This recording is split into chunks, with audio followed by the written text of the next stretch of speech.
to the Education Committee meeting. Today we are dealing with the briefing by the NCOP Permanent Delegate and the Department of Basic Education on the Basic Education Laws Amendment Bill B2B 2022 NCOP. This will then be followed by the committee members dealing with the processing of the bill going forward in terms of public participation. Colleagues, my name is Deirdre Bartman, Chairperson of the committee. As always, I'm going to allow members just quickly to introduce themselves. I'll table an apology I've received from a member, and then we will do the introductions from the officials. We will then jump straight into the briefing, followed by questions and answers by the members. And yes, members, this is not new to you. Let's start. Good afternoon, Chairperson, officials, Dan Platten, member of the committee. Thank you. Thank you so much. Good afternoon, Chair. Christopher Fry, member of this committee. Thank you so much.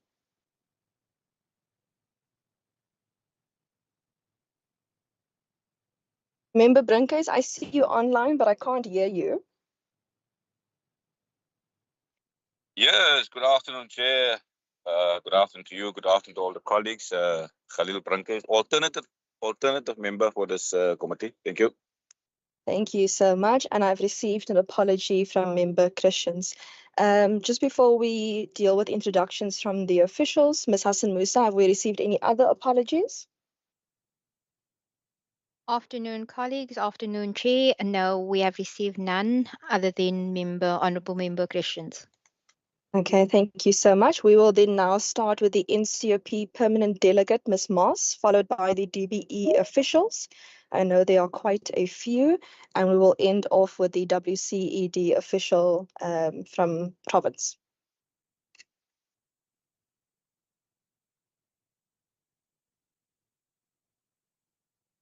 Ms. Hassan Musa, is Ms. Moss online? I don't see her on the panel with the names on it. I don't also see her online, Chair. I'm looking through it. I don't see her online. I'm not sure if you want to move on to the department. Let's please move on to the department, and if someone can just please attempt to contact Ms. Moss. Department of Basic Education, I'll start with Director Nlebe.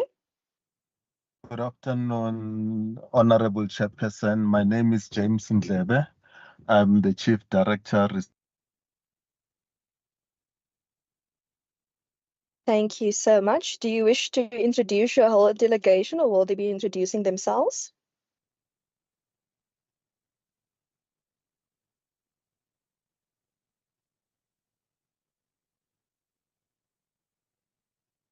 Thank you, Chairperson. Thank you so much. I just want to quickly check who else is online from DBE. Honorable Chairperson, there is Lizelle Carlson, if she can introduce herself, and Carmen van Dijk. Okay, good afternoon, colleagues. I am Lizelle Carlson, PLO for the Department of Education. Thank you so much.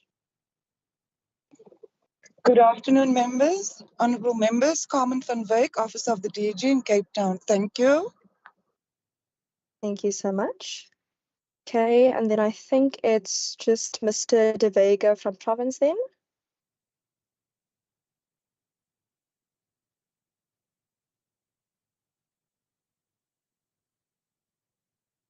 Mr. De Vega. Good afternoon. Good afternoon, members. My name is Hinde Vega, representing WCED. I'm the Chief Director for Business Intelligence Management. Thanks. Perfect. Thank you so much.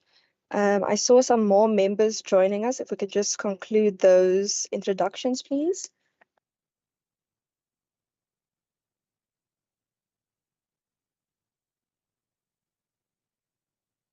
Member Syed, are you online? I see your picture, but I can't hear you. Thank you, Chairperson. Member Khalid Sayed, member of the committee. Thank you so much.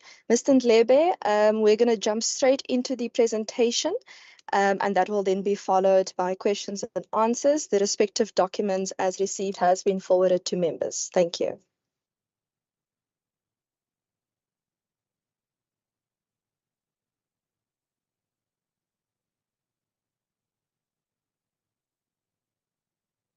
Thank you very much, Honorable Chair. I hope the presentation is visible. I'll try to be as quick as possible. Can we confirm that I'm audible and members can see the screen? You are audible, and I am able to see the screen. If you can just make it a little bit larger in presentation mode, please. It is in presentation mode, Chairperson. It takes a long time from Pretoria to Cape Town, but it is in a presentation mode. Okay, perfect. Thank you so much. Chairperson, we're presenting the Bella Bill, which aims to amend certain sections of SASSA. We have been with SASSA from 1986. And since then, there has been a lot of developments in the country, changes, demographic changes, and all. But the driving force of this Bella Bill is the fact that our country is a signatory to global treaties, which tend to promote economic, cultural, and social rights of people. And as members that signed the African Charter that focuses on the rights and welfare of children, we follow the very same principles of leave no child behind, every child matter, and we have to focus on access to education. We really believe that as the Constitution states, we need to ensure that there is basic right to education for all the children in the country. But let me hasten to indicate that the Bella Bill is not a wholesale type of a bill that covers all aspects of the education sector. So I need to indicate what you will not find in the Bella Bill. And you will not find those things because it's not a mistake or an oversight in the department.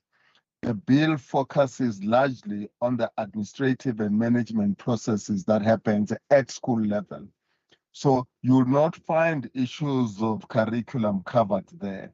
So we won't talk pass rates, we won't talk subjects that are offered, we won't talk 3-stream models, anything that has to deal with curriculum, because that is covered elsewhere in our CAPS document, in our CAPS policy, and so on. So we wouldn't like to repeat that in the bill. There are no human resource issues because those you'll find in the Employment of Educators Act, how provinces will staff their schools and all that. It will not be part of the Bella Bill. The Bella Bill doesn't have infrastructure issues. So there won't be talks of sanitation, pit latrines, mobile classrooms, overcrowding and all that, because there is a law already that covers that aspect. That is the norms and standard of infrastructure. So we wouldn't repeat them in here. So there won't be things around inclusive education and all that. So like I'm saying, it's not an oversight. It's because there are pieces of legislation which are very current, especially the norms and standard of infrastructure. It's very current and it just have to be implemented. So we're dealing with things outside that just to improve the quality of the management and governance at school level. I've indicated that access is one of those things that are key to ensuring that children receive the basic education that they deserve. And the first thing that appears there in the Bella Bill is that we are requesting through the Bella Bill, when approved, that we make grade R as a compulsory grade. When you define schooling in the South African Schools Act, you define it as grade 1 to 12.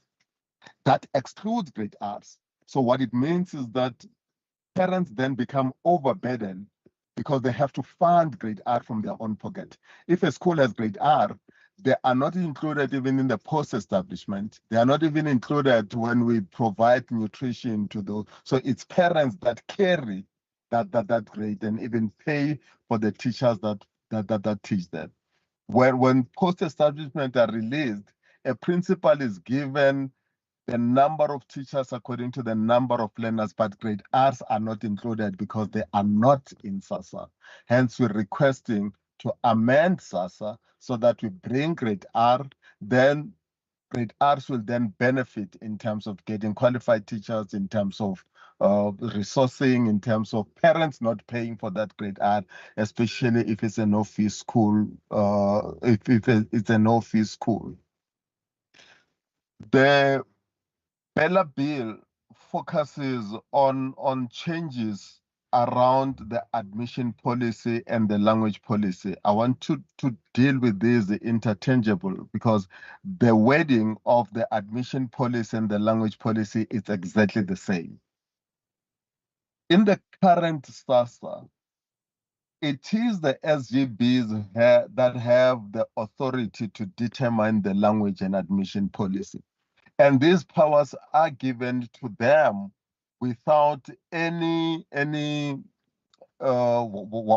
censorship. It's total power, total control, to such an extent that no external person, no Department of Education can even intervene when a governing body has determined its language policy or its admission policy. So it's like carte blanche for that matter. So what we're trying to introduce is to say, look, let's leave that function in the hands of the LCP, the admissions and the language policy. But the legal changes that we want to bring in there is that bring in the HOD if the language policy and the admission policy that have been determined by the schools are not in line with the constitutions of the Republic. And then we're putting a space there where the HOD needs to play a role. Maybe I need to give a little bit of background why these things, why the amendment becomes necessary. Admissions of schools, according to the South African Schools Act, according to NEPA, and admission policies in there, they are not supposed to be discriminatory in any way. But when schools develop these policies, they do tend to bring in some discriminatory issues, like having to verify the ability of the parents to pay school fees, like having to sift learners according to their performance, especially if they're going to grade 8, then their grade 7 reports are scrutinized in such a way that they are ranked, and schools tend to go for the top and drop those who are mediocre. Schools tend to bring in other criteria such as leadership roles that the child has played in the previous school, whether the child is sporty or not. And those children that are sporty will always be taken, and those that are not sporty. So those are discriminatory in nature. So if a school happens to have a policy such as that and is then brought into the attention of the department, the Bella Bill puts steps for the HOD, what to do, how to consult the SGB and the communities, how to work with them until you find an amicable solution. We're not talking about an HOD that will come hard-handed and then become a dictator. There are steps so that due processes is then followed, including in the language policy. The language policy, I think the department is very serious about mother tongue instruction. And with the changes in the demographics, people are moving. They get into areas where there are large numbers of those language speakers here. I don't want to specify languages, but if you look even in the townships, even in the rural areas, you'll find that there are people that do come being speakers of a particular language. And when you introduce a subject, all you need is the number of learners that can make a class, that can be 40 or so, then you can introduce it. There are too many schools that are created along ethnic groups, whether it's a Zulu school, it's a Tsonga school, it's a Venda school, and so on. When the demographics change, the language policies don't change, and the children tend not to find space in the areas where they live because their languages are not offered there, even though the numbers required that they need to be considered. So how the department comes in is that in such communities where there are changes and the languages are changing, Marikana is an example. It's a Tswana area which has now too many Xhosas because of the mines who come from the Eastern Cape. So there's a need to introduce his Xhosa there. But if you find an SGB that then says our language policy remains Tswana, then the department needs to come and intervene in that instance. So those are the changes that you find there. But what is key are the steps that the HOD must follow to work with the SGB to deal with that. Let me proceed, Chairperson, and say we're bringing an issue where we want to stop the unnecessary disruptions of schools.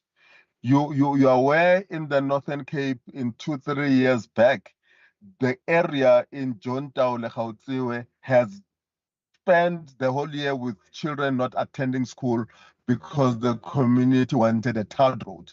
So we know who closed schools. We know who sent children out and locked them out of a school. But we want to put it and request that we criminalize those activities, that people who deliberately disrupt school, especially when they're dealing with service delivery protest, need to stop so that we allow access to education and children need to go to school uninterrupted. Let them go and have their toi and the rioting, but nobody must have the right to lock out children and prevent them from learning. So that's what we're introducing. We're also introducing penalties to those parents who will keep children at home deliberately over a period of time. A child has not attended school for many years, whether the child is busy with child labor or the child is standing with the parents at the traffic light trying to beg for money and all that, then there is this compulsory school going age that is in SASSA, that children need to be at school. Chairperson, I don't want to mistake grade R as an initial age and then say if you are a parent with a 5-year-old, you'll go to jail if the child is not at school. It's not that. We're talking about parents who deliberately refuse completely, either because they follow cults or they follow what. So we want to add penalties for those parents because it is already in SASSA that compulsory school going age children should be at school. We're introducing attendance, management of attendance to school because we have a lot of dropouts. Now we're putting systems through the Bella Bill where the principal and the SGB will follow certain procedures to ensure that as soon as the child is not seen at school for a period of 3 days or so on, there are processes that must kick in in order to try and find out about the whereabouts of the child, working with the parent and all that, so that we kept this. So it hasn't been there. We used to have a policy on learner attendance, but now we want to make it law that it is compulsory for the school to follow these procedures in order to follow up on a child and not just give up on children. There is an issue of homeschooling, Chairperson.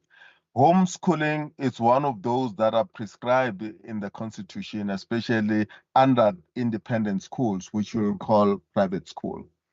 The department recognizes and respects the decisions of the parents to homeschool their children.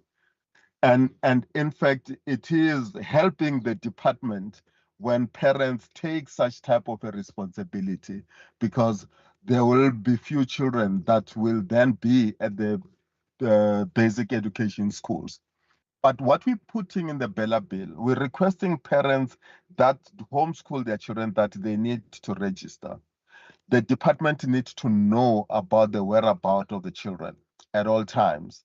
And then if they are being educated at home, the department is requesting that these parents must indicate which curriculum they're going to follow when they're busy homeschooling their children. There are internationally recognized curricula which are all over the place, and they are all welcome.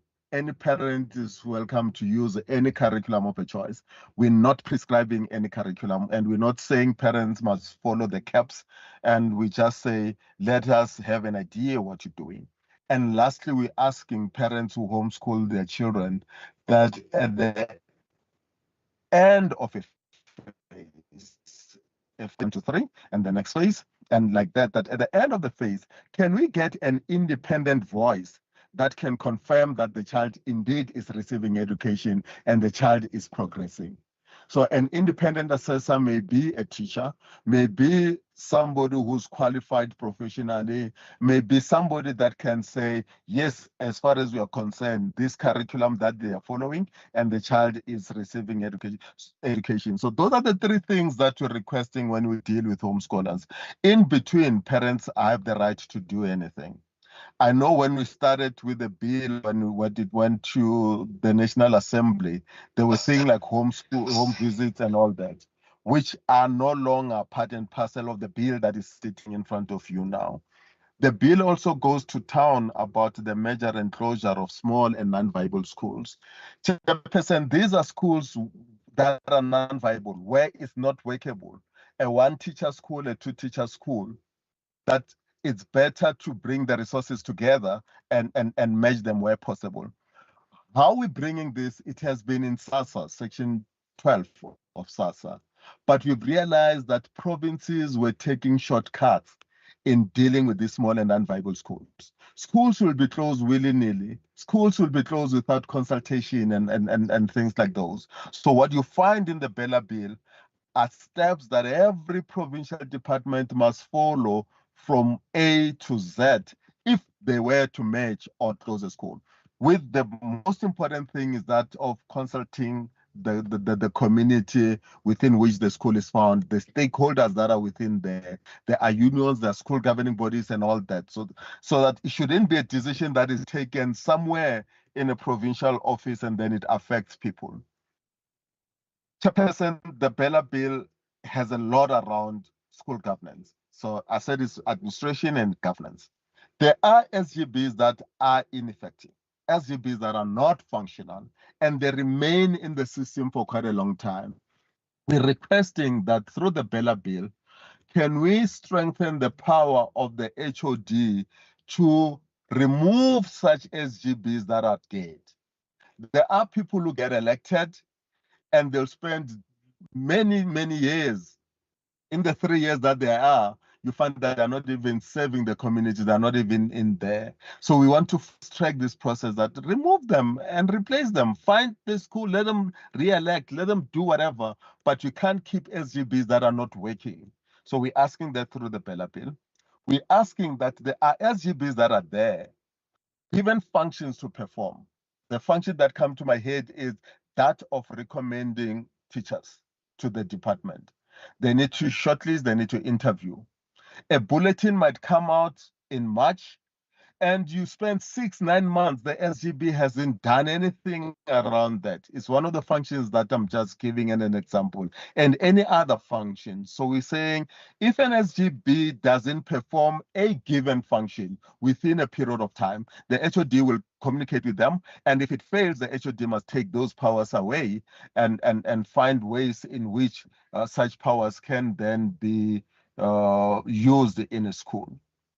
Chairperson, we want to tighten financial accountability in schools. If a school gets funding from the department and the school raises funds through school fees, they can only report to the department through an audited financial statement at the end of the year. But they are given a 6 months grace still, which means if there are problems with the management of finances in a school, the department will get to know about it after 1 year, 6 months. Then we're requesting, there's a lot of financial irregularities and mismanagement in the entire country. And there are schools that are managing their finances beautifully. But unfortunately, the corruption and the rate at which funds are misused at school has gone so high. So we're requesting through the Bella Bill that can we have statements, financial statements on a quarterly basis, just the income and expenditure and what the money has been used for. We're not asking for audited financial statement, that will remain for 1 year, 6 months. But we're saying on a quarterly basis, can we engage with the statements that schools can give so that we can pick up irregularities and mismanagement at an early stage and be able to intervene when need be. We also need to give the HOD authorities to go deep into reported cases of mismanagement so that he can have the authority to appoint accountants and the authority to even bring the Auditor General to really zoom into that particular school where there is suspicion of financial mismanagement. We want SGBs to declare their interests. When SGB take decisions such as contracts, we want SGB members who are themselves service providers to recuse themselves from decisions that are taken. If a school wants to build an additional class and an SGB member is a contractor and he wants to apply to do that job, we're asking that he recuses himself and declare the interest that I'm a contractor. These decisions must happen in his absence. If they do give him a job in his absence, so be it. It's not his fault.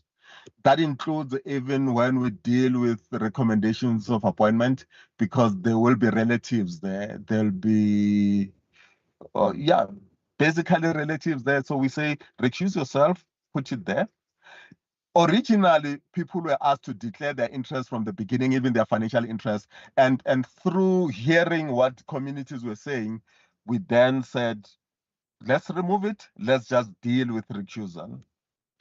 Chairperson, when we deal with SGB elections, which are coming now in March, you're going to have 9 regulations, a regulation per province. So there'll be legal variations from province to province. And that becomes a challenge nationally when SGB elections are run. So we were requesting that let provinces work against like they normally do with SGB associations and come with one regulation that will regulate how elections are going to be conducted. SASSA doesn't have schools of specialization. There are these schools that are coming up now, agricultural schools, schools of aviation and all that. They're not covered in SASSA. So we're adding that if it's a school of aviation, what type of SGB must it have? Obviously, you need people in the aviation industry, whether they have children or not in that particular school, because you can't run that school without the expertise of such people. So that's what it's happening. That's what we're requesting to put through the Bella Bill. We want to focus on the human rights culture, as I indicated in the introduction. The code of conduct of learners needs serious review. There are steps that we're proposing in the development of the code of conduct, that if it's a high school, develop it, you include the learners in the discussions, include the parents, so that is the community that brings the values and the norms of that community into that code of conduct. And it's not a code of conduct that is prescribed elsewhere and then gets enforced in a school. Let the communities do that and then agree. We want to deal with code of conduct that will respect the diversity that you find in the country. But at the same time, there is one aspect that has not been there: how to deal with serious misconduct. SGBs don't know.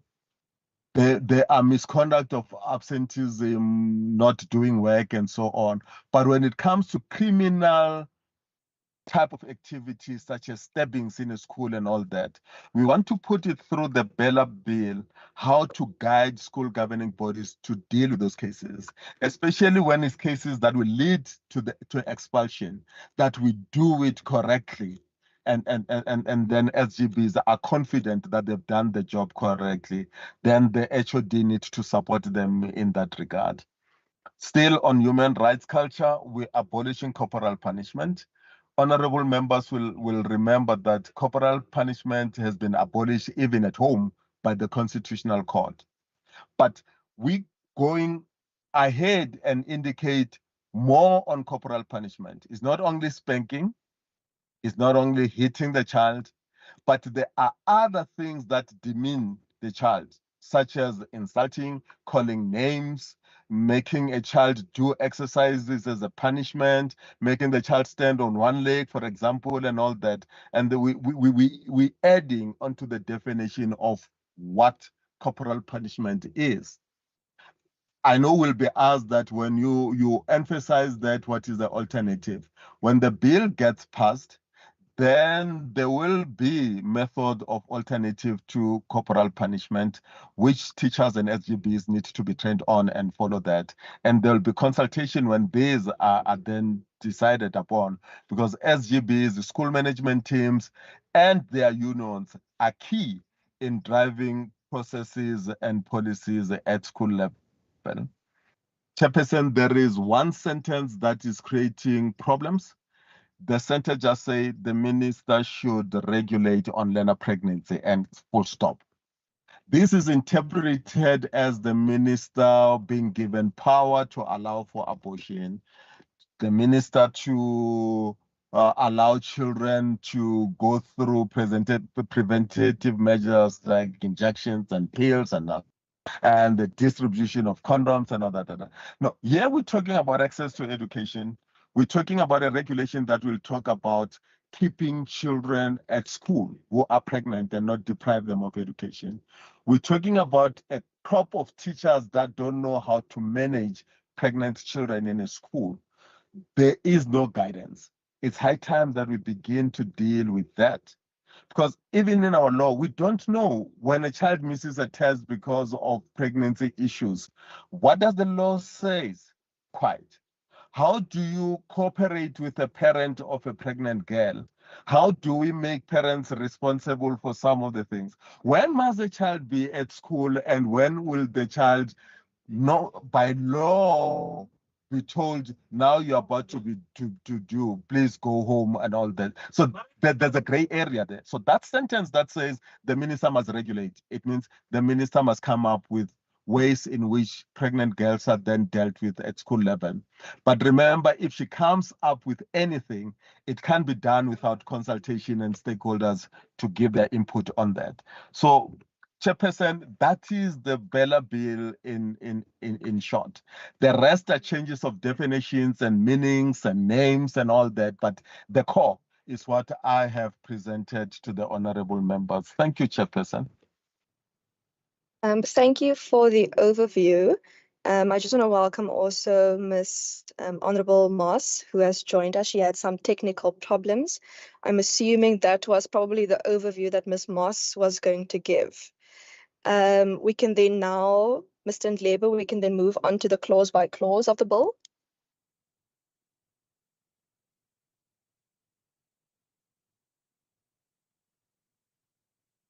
Okay, Chairperson, that I didn't expect, but it's fine. Let me find my wording. Are you putting up the clause by clause for us now? Yeah, I'm attempting to do that, Chairperson. I will do that. Like I said, it was not something that was expected, but let me do my best. Thank you. I'm not sure what that really means, because this was just an overview of the bill and not the clauses of the bill. To my knowledge, there's 54 clauses in the bill, and on the slides, there were only 11 slides, of which only 3 dealt with overview of substantive matters. So if we can just please get the 54 clauses so that the members can go through the respective clauses with the department. Thanks. Okay.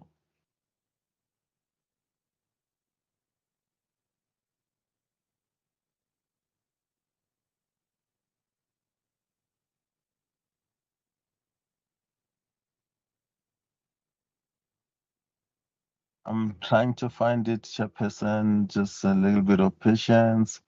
Like I indicated, it was not on our list of expectations, but I will gladly do that.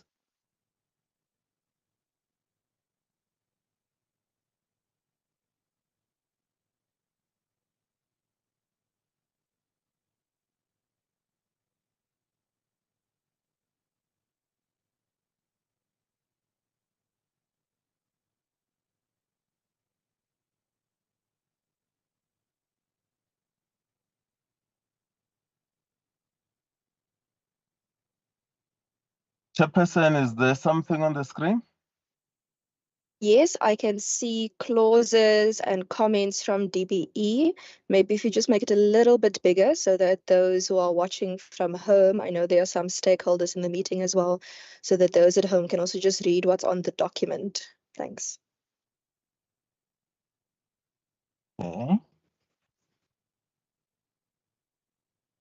Is it better, Chairperson? Chairperson, Just, could you put the box into the full window so that you can see the comment and the definition? Also, is this document only going to say definition of the name, or is it going to show the clause? When you have one there, it means it's clause one. Yes, I understand the numbering of clauses. I'm asking, for example, number 1 says definition of basic education, and then there's just a comment saying not contested. But where is the clause of the definition of basic education?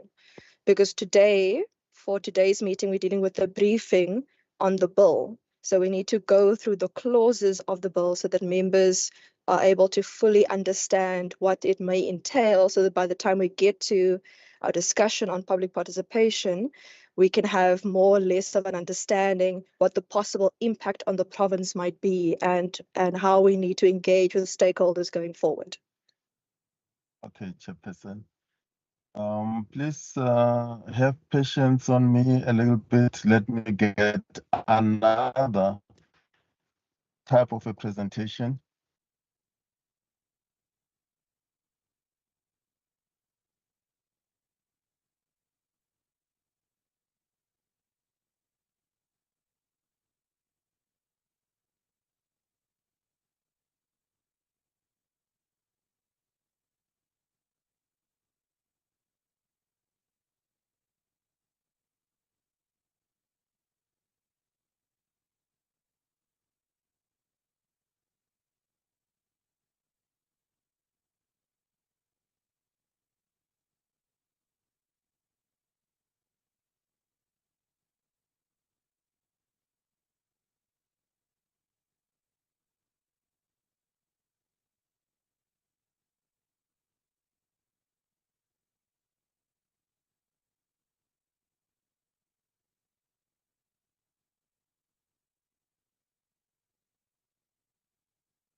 Chairperson, I assume we have got another introduction. We've got a presentation. Is it visible? The presentation is visible. You don't need to take us on an overview again. You can just take us through every clause. Thanks. Yes, I'm on the clauses now. That's clause 1. It's about definition. And the first definition was basic education, which includes grade R now, because the old one was 1 to 12. Now we have R.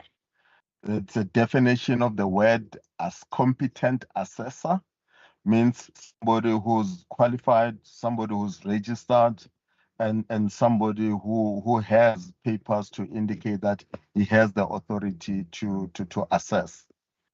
It goes on to give you a definition of corporal punishment, which is a deliberate act against a child, then defined in full.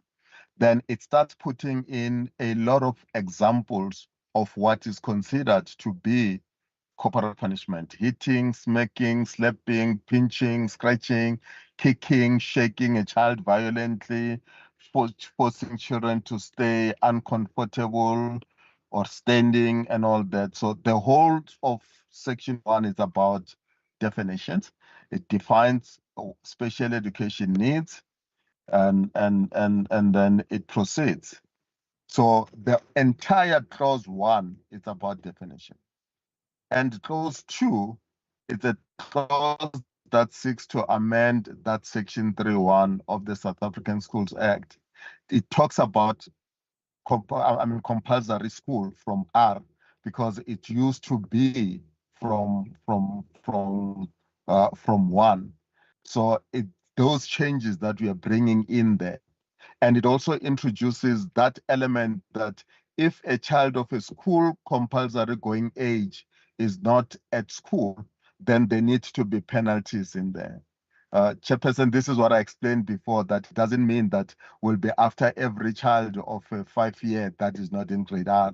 It deals with a whole lot of school compulsory age, I think, which is 7, which means a child still have an opportunity to be at home until such time that he is of a school compulsory age.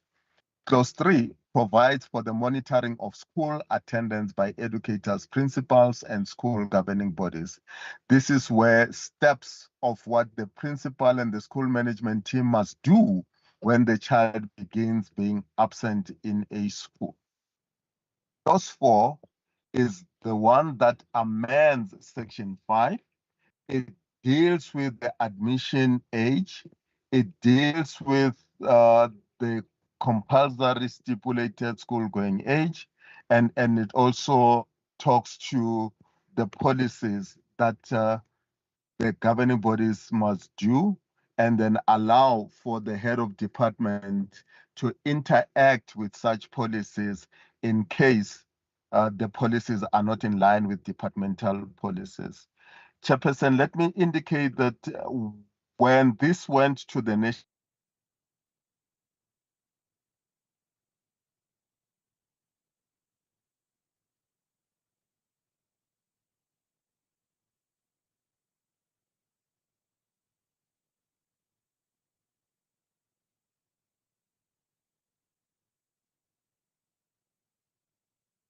National Assembly, this is the policy period of time, and that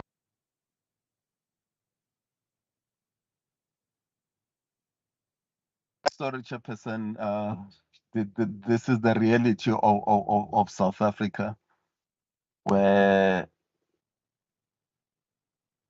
you get interrupted through load shedding and all those things. No problem. You can take a minute or two just to put the presentation back on. I'm also Yeah, in it's load done shedding in from my my side. constituency, so don't worry, I completely understand. Yeah, so I was explaining that members of the public were opposed to the submissions of these policies to the department, saying you don't have capacity. So we considered on that and said, no, there's no need, but let SGPs continue as they're doing, only when things are picked up. And clause 5 is the clause that talks to language policies. I said the wording is the same, language and admission policy in the hands of the SGP. We would not require any school to submit. They will develop them, they will keep them. Only when it's picked up that there is a problem there and there, then the head of department will then engage with a long list of steps that the HOD must do, and we're requesting that he doesn't skip any so that he really follow the law to the letter. Clause number 6 is to ask the minister to appoint outside agencies or persons to advise the minister on matters of curriculum. If we want to change curriculum like it is in the CAPS and so on, we want to empower the minister to get specialists, to get researchers and put them in a room and let them advise and let them help writing for the department the changes that they envisage. Clause number 7. It's a clause. I want to move this thing that is blocking my view.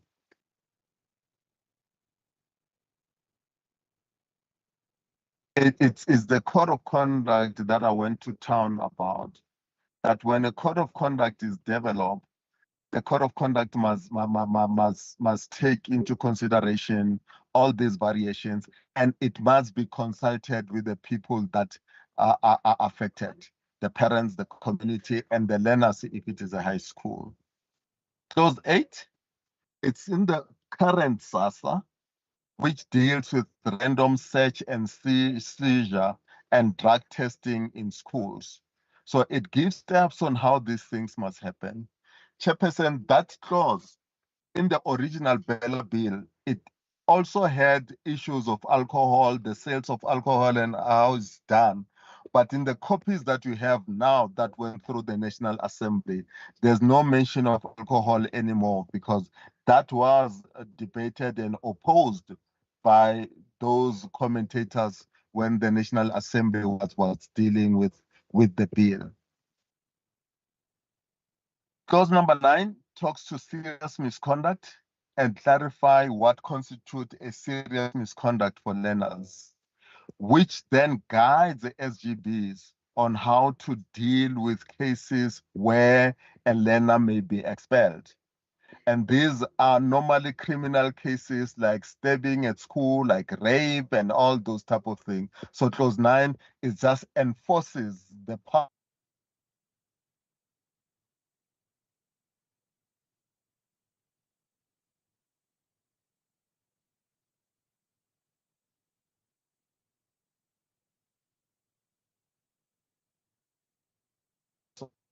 of the is corporal punishment.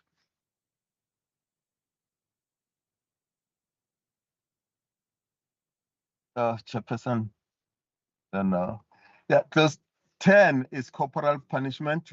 It provides that big definition and it indicates what cannot be done. And these are covered in the definitions in clause number 1, which include a lot of things that teachers are not supposed to do.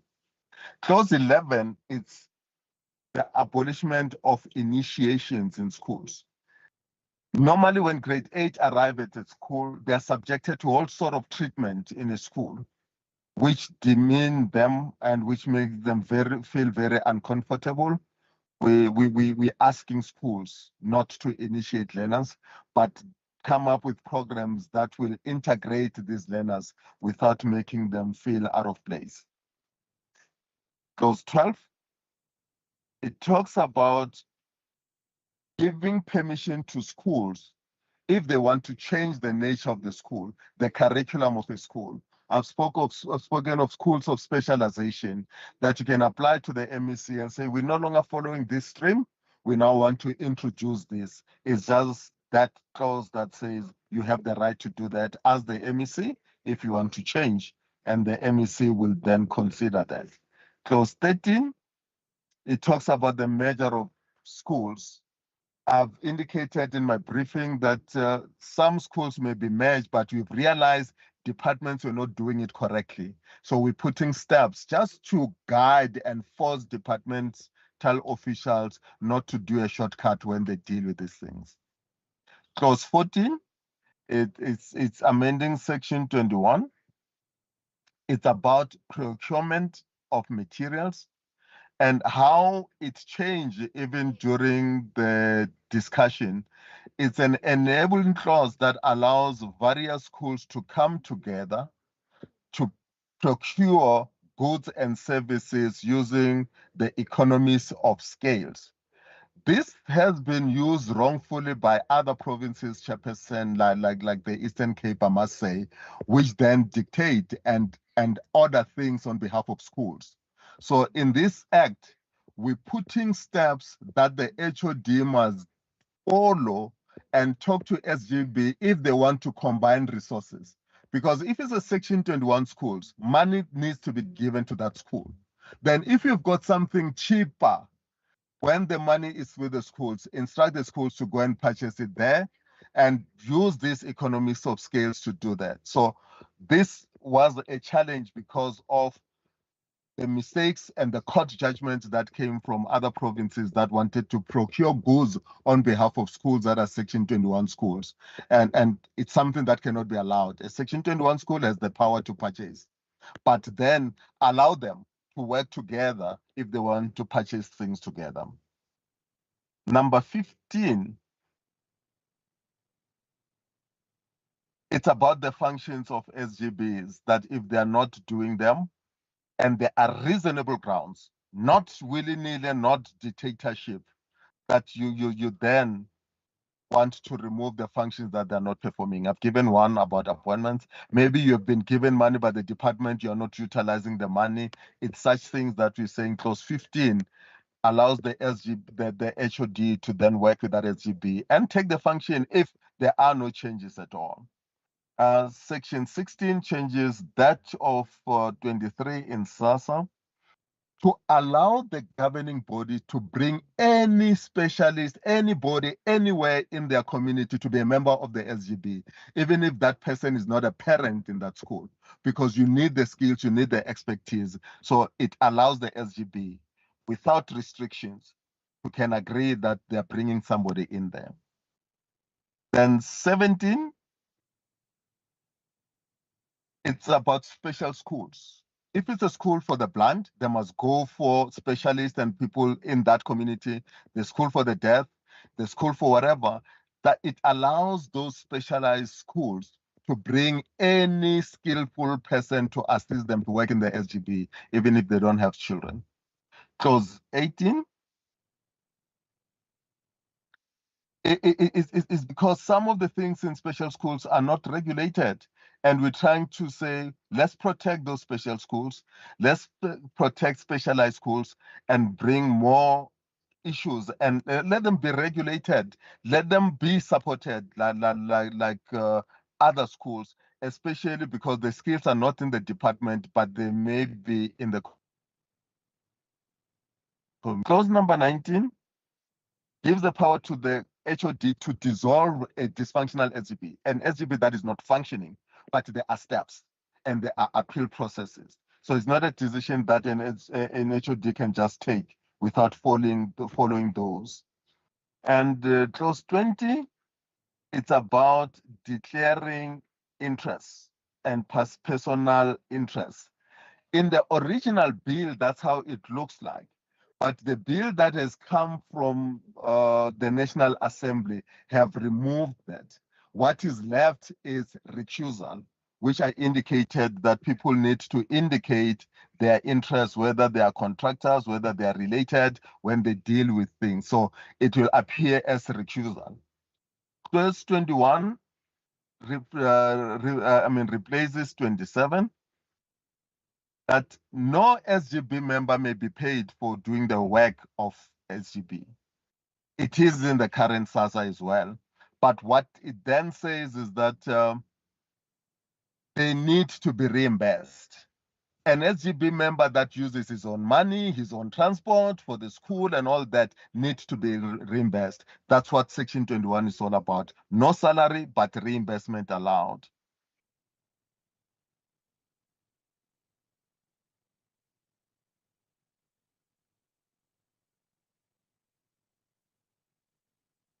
Number 22.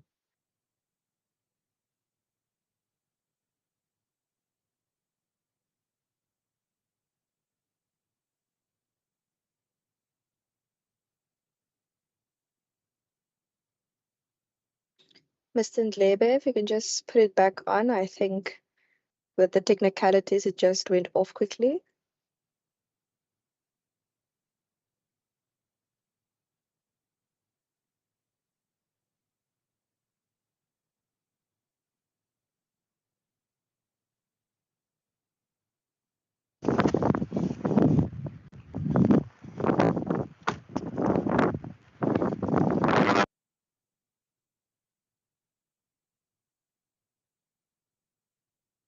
Mr. Ndlebe, are you able to hear us? Alternatively, can I just check if members are able to hear me? Perhaps it is a problem on my side. I can hear you loud and clear, Chair. Okay, I see Mr. Ndlebe fell off the meeting, so let's just give it a second or two for him to return.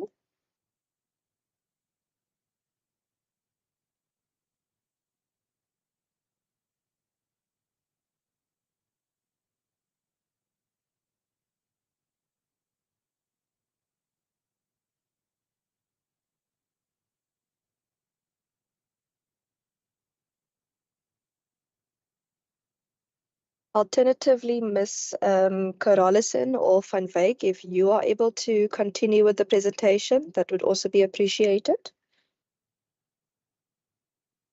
Unfortunately, we are not,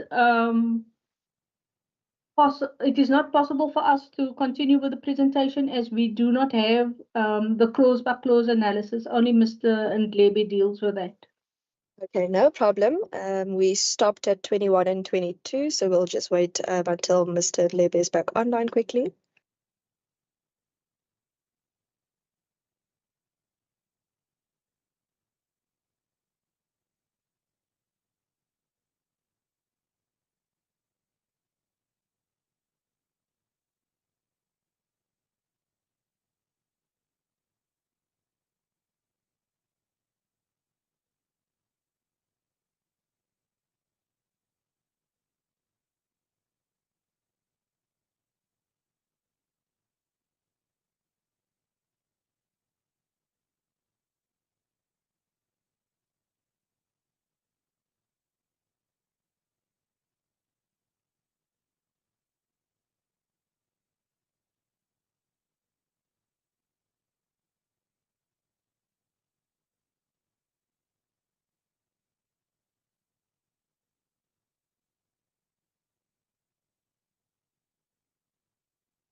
Mr. Ndlebe, I see your name back on the participant list. I just want to check if you're all sorted back in the meeting. I am back, Chairperson. Perfect. We ended at clauses 21 and 22, so you may continue there. I am just going to ask that at 3:30, that we just stop wherever, which clause we are, just so I can give members an opportunity to ask questions. Because then what we'll do is wherever we stop, we will then we'll then ask, maybe we can continue with another presentation, because 54 clauses are quite a bit. But let us stop then at 3:30, so the members at least can ask questions on the first part of the bill. Let's try and be quick, Chairperson. So section 26,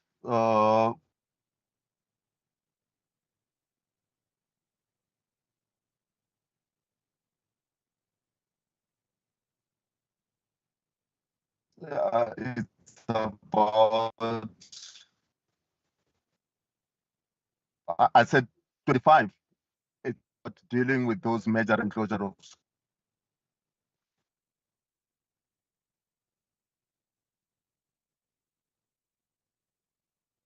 At 26, that's when we're asking schools to ask the MEC if they were to, and this is to protect schools, that they don't enter into agreements and that they can't even afford.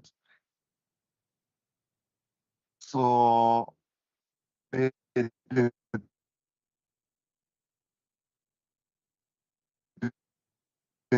need to apply to something else. 28, it's amending that section 38, which provide when they want to pay additional money to teachers, transparent to the parents, especially when they pass budgets. They should not do that secretively.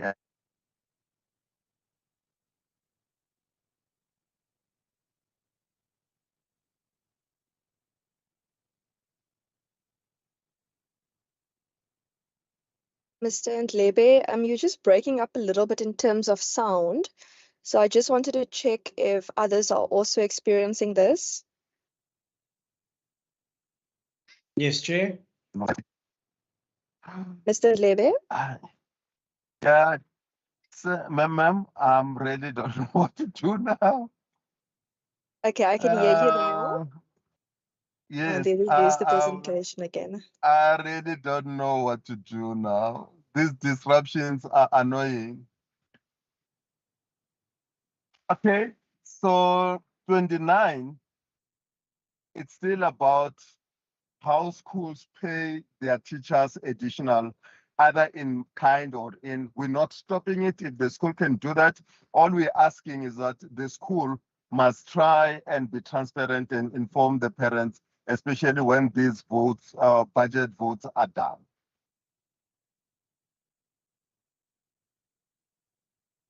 I don't know if my presentation is still visible, Chairperson. It is still visible on my side. I just didn't put it on a presentation mode. So clause 39, no, 38, it's about the responsibility of the state just to take liability to issues that happen at school level, so that principals and SGBs don't find themselves in trouble. That is why when they enter into contracts, we need to include the MEC there. 39 is the one that I went to town with, which requires that the minister promulgate regulations. And these are regulations around learner pregnancy. That is the only statement. It doesn't say anything except with requesting the minister to promulgate regulations that will guide on how learner pregnancy must be dealt with at school.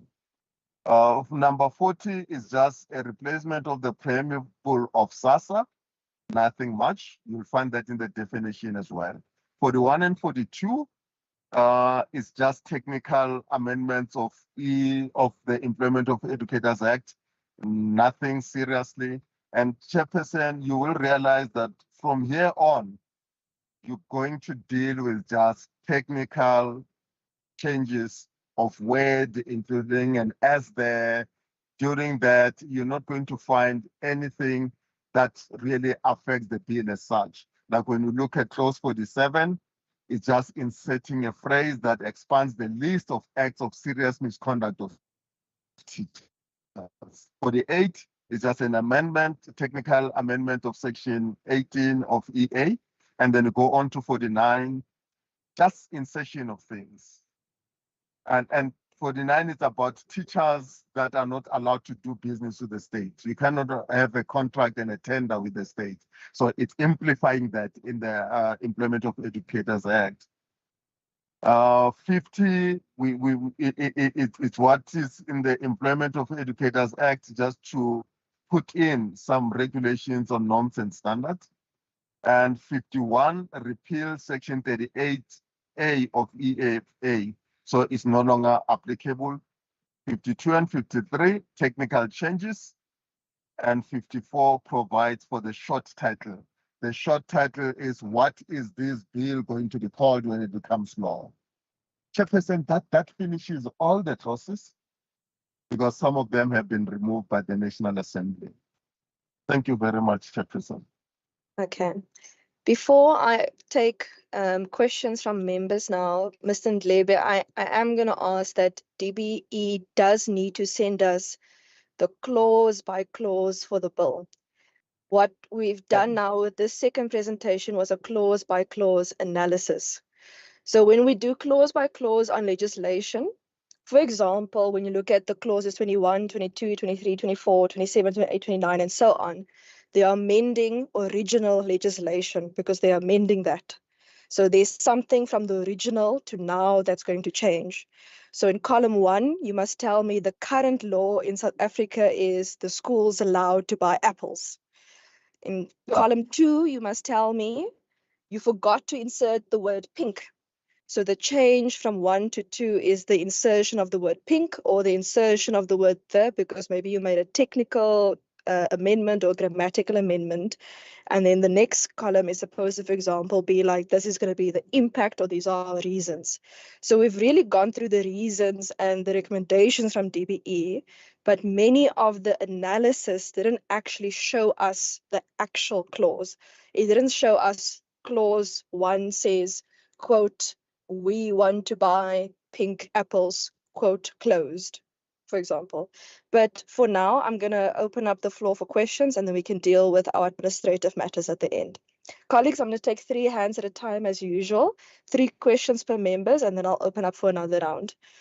Okay, I see members Fry. Is it just member Fry who has questions? Okay. Then I'll go after member Fry. Thank you, in that order. Thank you, Chair. Thank you for the presentations. I have 3 questions. On the first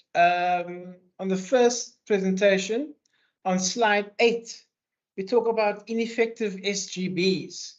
I would like to know how is the ineffectiveness measured? By what standard do we say an SGB is ineffective? I might have missed that in the presentation, but if that could be clarified for me. The second is on the second presentation, slide 12, about the initiation schools, prohibit initiation practices, sorry, in hostels, accommodating learners and during a school activity. Given what's happened in Stellenbosch University, can we please add some more detail as to what exactly we're talking about when we talk about initiation practices? Because we want to be clear as to what specifically would be prohibited by this legislation. And lastly, a general question. Has there been a costing analysis done on this bill? And if so, where is that costing analysis? Thank you very much. Thank you so much. I'll pose my three then, and then I don't see any other hands for now.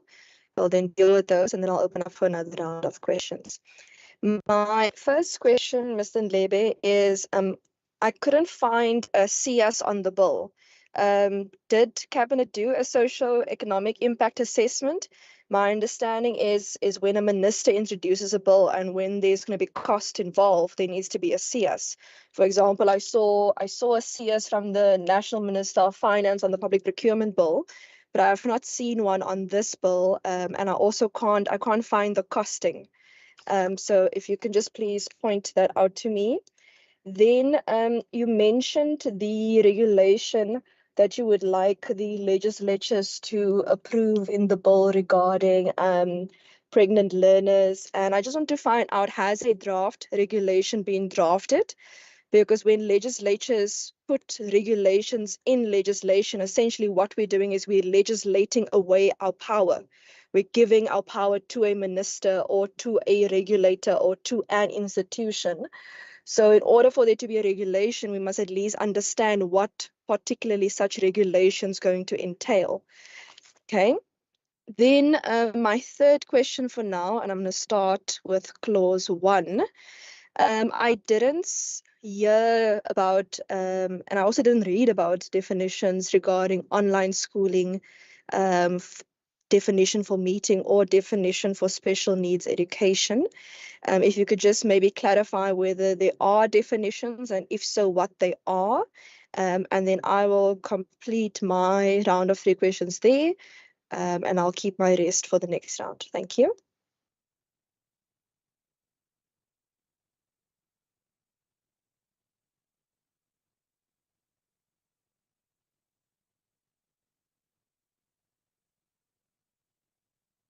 Mr. Ndlebe, are you able to hear me?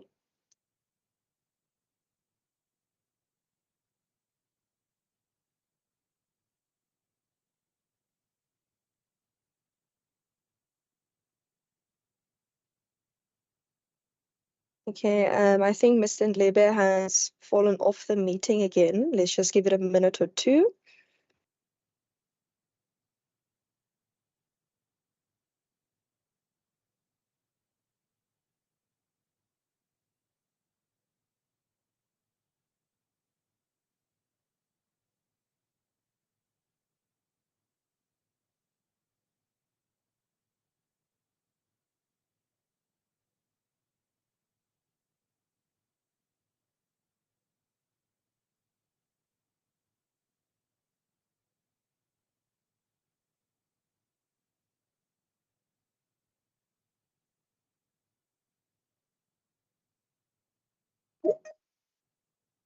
Okay, I see Mr. Ndlebe coming on now.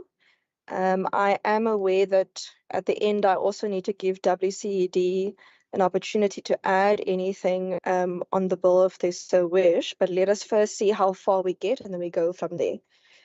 Mr. Ndlebe, are you online? Yes, I am online, Chairperson. Wonderful. Did you hear all the questions? If I can get question number 1. Okay, so very Member first one. Fry. Okay, Member Fry asked about reasons for saying SGBs are ineffective. Okay, About what thank are we you, talking I've got about? it. Can I just give you the first three quickly? No, I have them. One is effectiveness, initiation, costing, CS, which goes with costing, and then there's the pregnancy. That's where I ended. And then clause before I one, got cut. definitions on online schooling, meeting, and special needs education. So thank you, Chairperson. Let's hope I won't get cut again. Yeah, SGBs have got roles and responsibilities to play, which are in SASSA. Maintenance of school, use the budget,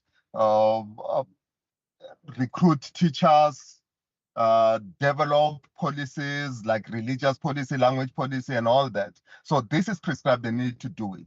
So if they don't do it, then they're not effective as a school governing body. And this is when the department need to step in and say, you are failing. Parents, can we go back and remove these people and get people that will do this job? Because the ones that are here are not performing that function. It is like that. But when we go deep, we do have some researches that we do, some documents that indicate where we rate SGBs on whether they are functional or not functional. And this assists us in training them. So that the department does. But here we're talking about serious SGBs where nothing is happening in their schools. It's just names on the list of who the SGB is. Then those are considered to be ineffective. Initiation that we're talking about, the honorable member is right that the example that she gave in a university might be that. There are schools at the beginning of the year where children are exposed to a variety of treatments. They go through a lot of things. Dressed funny, made to walk barefoot in a school because they're new, given big placards with things written in them. So such treatments, we say they are unwarranted and they should not be used in a school. Allow grade 8s to come into the school, assimilate them, teach them how to be part the school ethos and all that, but don't use techniques that makes them feel out of place and make them feel useless.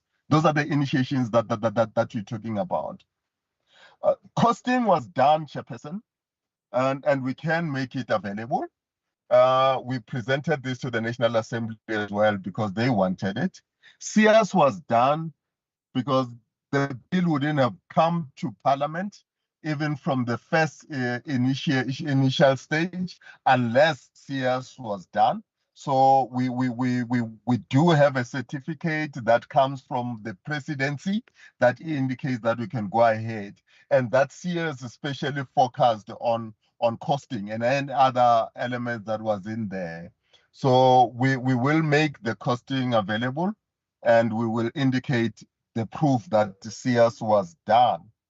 The draft on learner pregnancy, Chairperson, there isn't a regulation.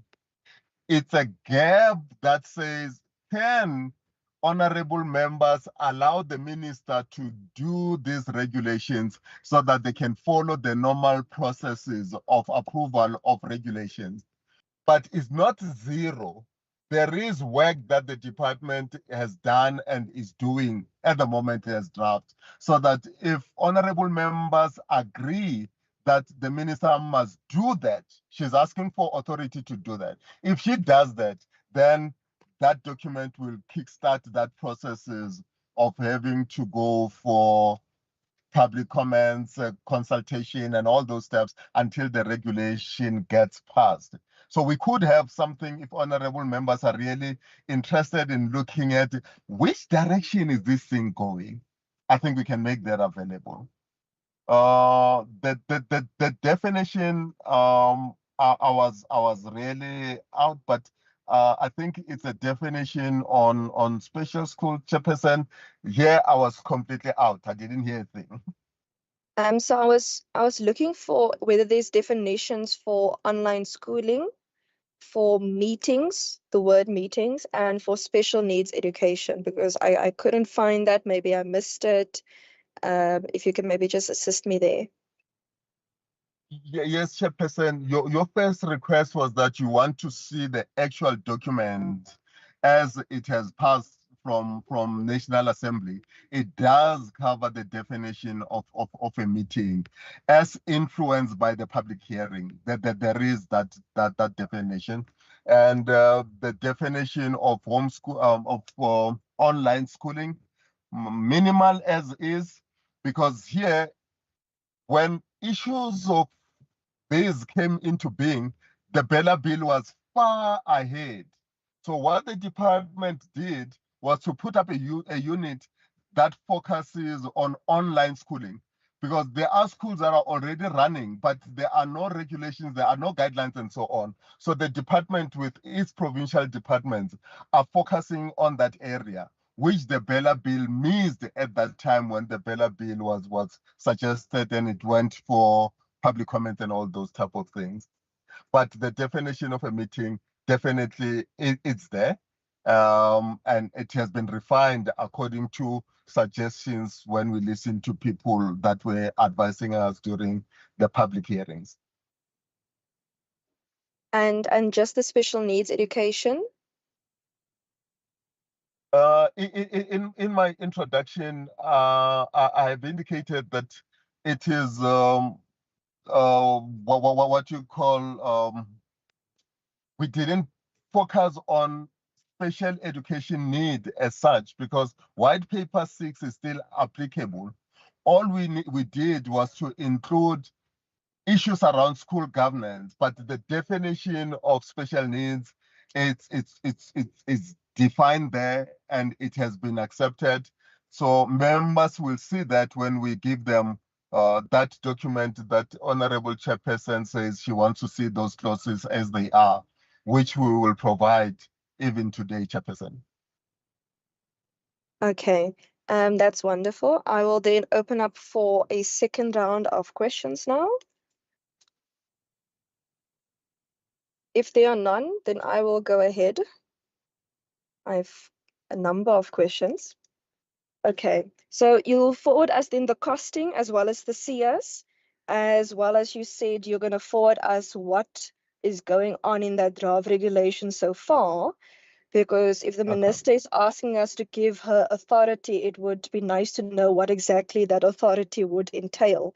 We can't just go to the members of the public and say we want to give the minister authority. We must be able to tell the members of the public what that authority might entail. Okay, then my next question on clause 2, when it deals with the making of grade R compulsory. You said there is costing for this, but who's going to pay for making grade R compulsory? In principle, I'm all for grade R being compulsory, but with my budget hat on, the first thing I think is where's the money going to come from? I might be a bit skeptical, because the last time we were told with something else that we were going to get assistance from National, we ended up not getting the money for it. So I am quite skeptical about where the money is going to come from and who's going to pay for grade R. Is it going to be National Treasury? Is it going to be DBE? Are they going to deal with the finances? Are provinces going to have to absorb the cost? How is that going to work? Then also in clause 2, how is this the part regarding the parents and the sanctions going to be enforced? It speaks there about just cause in the failure of enrollment. So I'm just trying to understand the implementation of enforcement. Well, and then finally, my third question for this round is there going to be a subsidy that's going to be given for grade R for provinces, depending on obviously costing, depending on who exactly is going to absorb the respective costs? Those are my 3 questions. I don't see any other hands up at the moment. So yes, Ms. Ndlebe? Thank you very much, Chairperson. It's part of the CS. It's part of the costing. When this question came from the National Assembly, there was a request that Treasury need to confirm what we as DBE are saying, whether it's true or not. Because we were saying when law is passed, Treasury then commit itself to ensuring that the law then is applied. The costing is more on grade R, Chairperson. You'll see it's more on grade R. It's more on additional teachers required for grade R. It's more on physical infrastructure required for grade R. There are schools that have classes, there are those that don't have, so they must have classes. It's about equipments of schools that don't have grade R when we bring it in. Then it does indicate how many teachers we will need out of how many we have and how many classes are required because we need specialized classrooms or convert some of them. So that went to Treasury, and Treasury says, if this law gets passed, when they start giving allocations to provinces, these numbers of learners will then be taken into consideration because at the moment, they are funding according to the number of learners and they are funding according to the poverty indexes of provinces and all that. But grade R was never in the picture. So if the law passes, then these numbers get into the picture and Treasury will then do that. And that confirmation they gave in writing to say, when the law gets passed, it's our responsibility to fund these processes that are in there. On the part of enforcement, Chairperson, is not a matter of the department going around trying to find children that are not at school, but communities will know that children in that house don't attend school.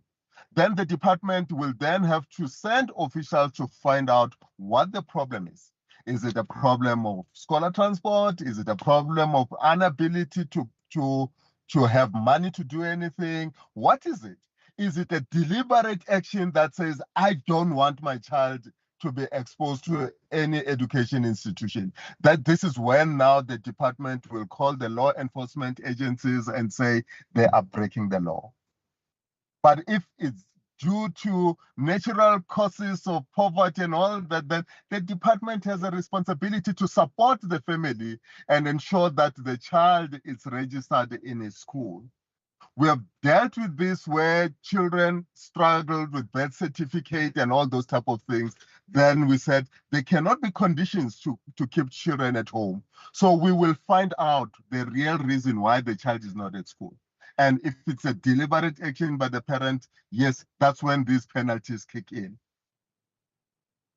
And the subsidy is the same story, Chairperson, that I'm saying. Treasury will have to fund education differently because there's now grade R. And whatever provinces receive from Treasury and from the national office on the basis of learner numbers, grade R will be included in those calculations now. And that's how it's going to happen.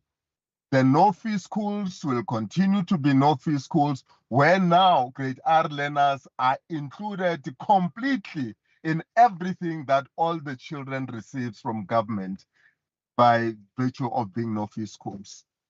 Thanks, Chairperson. Okay, so I just want to quickly understand, firstly, on the enforcement. So you're saying that if a parent does not send their child to school, there's a possibility that they could go to jail for 12 months or get a fine. That's how I'm reading clause 2. Correct, Chairperson. So a parent could end up in prison for 12 months, even if they're a single parent and there's no one to watch their child. Our understanding, Chairperson, is that we're putting up these maximum penalties because there's nothing in law, not in any court of law for that matter, that will then enforce this. So this is to guide the courts. But you'll note that the courts follow particular procedure. They follow their due processes to get to understand why and if they have to reach that type of, so we're putting up a penalty, a maximum, just to indicate that. I may want to bring something, but it's outside, but that's how the courts operate. A parent has been sent to jail for 12 months because he has refused the access of the boyfriend or the father of the child to see the child. And that's what courts do, because that law is there. But in education, there wasn't anything that will say, I'm a Boko Haram, I don't want anything to do with civilization, my child won't go to school. And the court will then adjudicate. It's not the department that will find them, will just report to the court that that parent is not taking the child to school. And the court will interpret it according to the way they do it. And how many, okay. How many children currently in South Africa are not in school that should be in school? Chairperson, I wouldn't have those stats at hand. I really don't know. I might ask Emis to help us with that. Okay, because when I put my law hat on, my first question is there a possibility that all of a sudden the jails are going to be filled with another 1 million or 2 million people?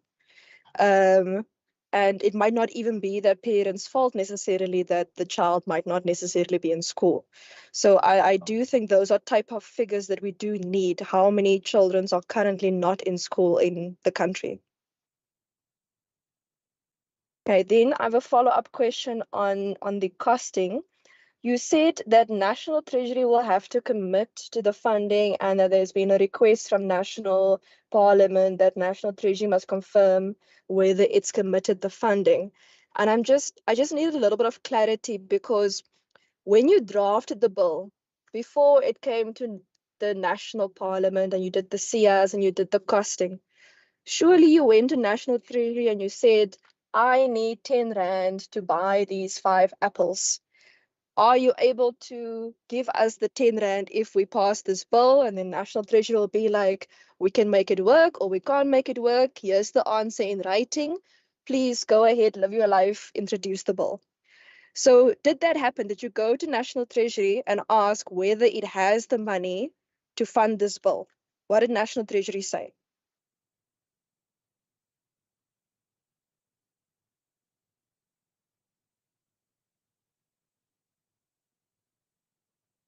Mr. Ndlebe?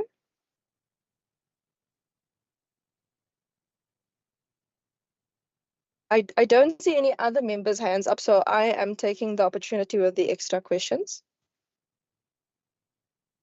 Mr. Ndlebe, are you able to hear me?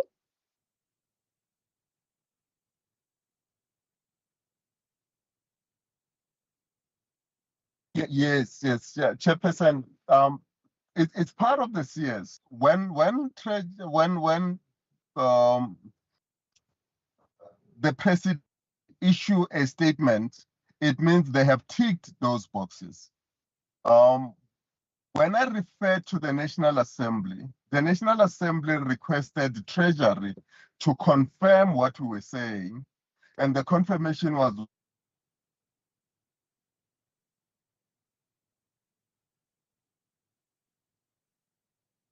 to them. And the answer was yes in writing to the National Assembly. Okay, perhaps the answer was a yes. Okay, so, perhaps so we might want to find out from the National Assembly what in writing did National Treasury give to the National Assembly as guarantee that they are aware and they have approved it. Okay, I understand. I think that will be very important, because last time National Treasury said that they're going to give us 2.9 billion Rand for public wages and we only got 1.2. So I'm a little bit skeptical on just taking a particular person's word. So that would be wonderful. Mr. Ndlebe, despite myself only being on clause 2 and having lots of other questions still, I'm going to first ask the representative from WCPP in the legal team, as well as the representative from the WCED, if there's anything that they would like to add or comment on. This is not the end. We can always have another meeting to go through all of the other respective questions. We can also do some questions in writing, but I do want to make sure that they have an opportunity at least before our meeting ends to give some of their own comments. I'll start with WCED. Mr. De Vega. Thank you, Chair.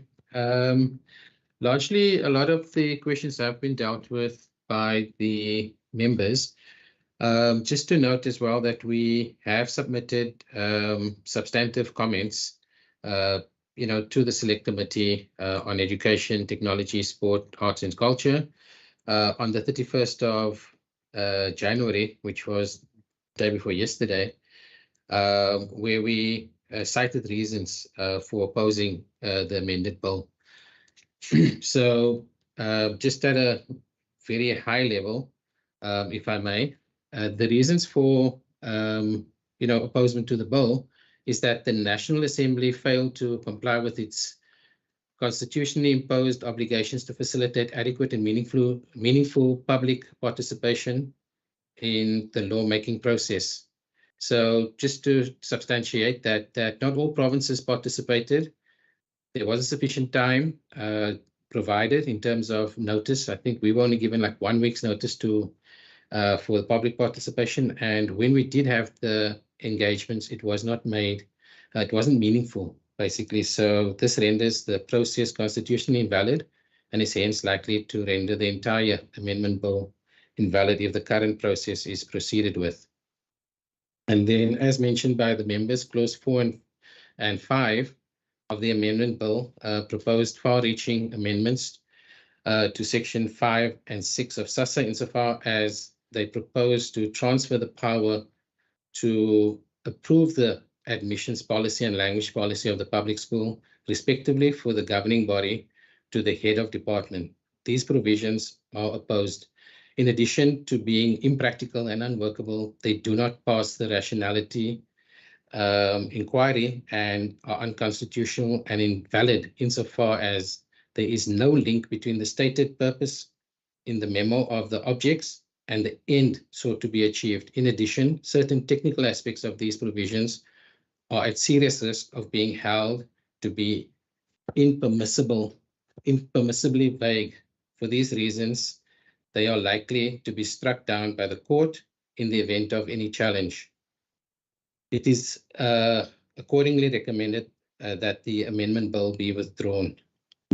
Further, Chair, we also highlight that, the costing estimates that has been done, which was alluded to by Mr. Ndlebe, is underestimated as it excludes certain aspects like learning transport, feeding schemes, and hospital accommodation. And also that the policy intention to make grade R compulsory and universally accessible is supported. However, National Treasury must confirm that the necessary funding will be made available to ensure that this policy intention can be realized. And, the necessary sections 3.1, which will make grade R compulsory, however, cannot be supported prior to National Treasury confirming that the necessary funding will be made available and sufficient time afforded for the necessary physical and human resources to be in place to enable implementation prior to the commencement of same. And, the country is really going through budgetary and fiscal constraints, and we cannot see that, this would be resolved immediately. So the practicality, budgetary implications, and unrealistic expectation DBE will place on the province to implement grade R at full scale are going to be difficult on the different provinces and the ability to provide quality education for all children. And then just in terms of the compulsory school going age, there's some contradiction in the bill where these schools are likely to cause confusion and must be amended to state the intention in plain language and to read more clearly. So clause 2A, where they talk about the proposed amendment to section 3.1 of the SASSA, or the South African School Act of 1996. They state there that compulsory school-going age is stated to begin in the year in which the learner turns 6 by the 30th of June, stating starting from grade R, whereas the admission age in clause 4C, they basically highlight that the admission age of a learner to grade R in a public school is stated as age 4 turning 5 by 30 June in the year of admission. This may cause confusion and should be clearly stated. And then the section also highlighted by the members in terms of learner attendance and the monitoring thereof. The WCD cannot take responsibility for learners who are not registered at the school, and according to this provision, must be clarified to provide that it only applies to learners registered at schools concerned. And then finally on home education, which was highlighted earlier, let me just go there. On homeschooling, there are several inserts that we think is important. The proposed home education program, and this is under clause 35, Chair. The proposed home education program will maintain standards that are not inferior to standards at comparable public education institutions. So we feel that that's an important insertion. And also another insertion is that in new subsection 4 and 5, with the proposed new subsections, which follows the renumbered accordingly, as follows: 4, the head of department may not conduct a pre-registration home education visit contemplated in subsection 3 before, and A, informing the parent in writing of his or her intention so to act and the reason therefore, granting the parent a reasonable opportunity to make representation to him or her, which opportunity must include discussion relating to such intention, given due consideration to any such representation received, and providing the parent with written reason for his or her decision. In conducting, and then 5, or a new subsection 5, in conducting a pre-registration home education site visit contemplated in subsection 3, the head of department must ensure that the collection and processing of personal information to verify the information supplied in the application, documentation, and to provide support where necessary is subject to a POPIA, or the Protection of Personal Information Act, Act 4 of 2014. That in large measures, Chair, just at a very high level, there is substantive comments, as I mentioned earlier, that has been submitted to the Select Committee, which details a lot of the issues that I've just raised now. Thank you, Chair. Okay, thank you. I do think you will have to forward those comments and submissions to us as well. It seems that there's actually quite a bit of information we have to go through before we even get to the public. Okay. Let me just have a look here quickly who's online. Advocate Maasdorp, if you have any comments or input on the bill. I'm assuming that you are assigned to us because you're the only person from WCBP Legal that I see online. Thank you, Chairperson. Yes, I indeed have been assigned to support this committee. Chairperson, yes, I have one question, and if you don't mind, if either Mr. Ndlebe or our colleague, Ms. Musa, can flight the actual bill. The actual bill has not been flighted throughout this meeting. Yes. And as we know, members, being lawmakers, will have to pass the actual bill and not a secondary narrative of the bill. So for purposes of my question, which is just one question, I need the actual bill to be flighted for my reference, and in particular, clause 27.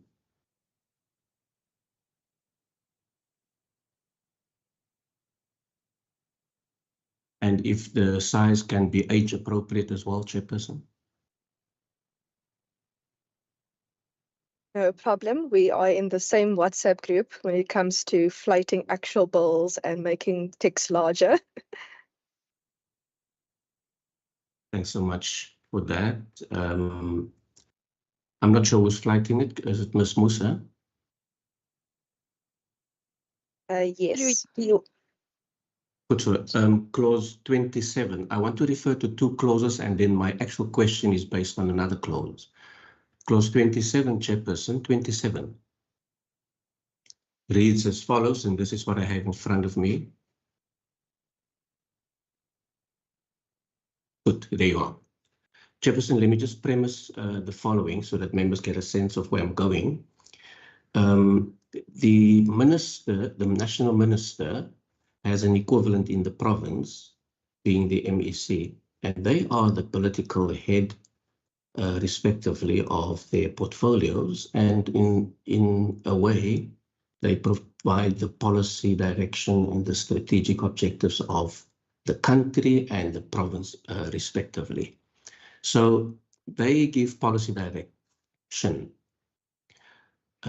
Contra that, one would have a head of department who is your operations head, and he or she is tasked to give effect to whatever policy consideration there may be, to whatever strategic directive there may be from a national minister or from an MEC, who's the provincial political accounting entity.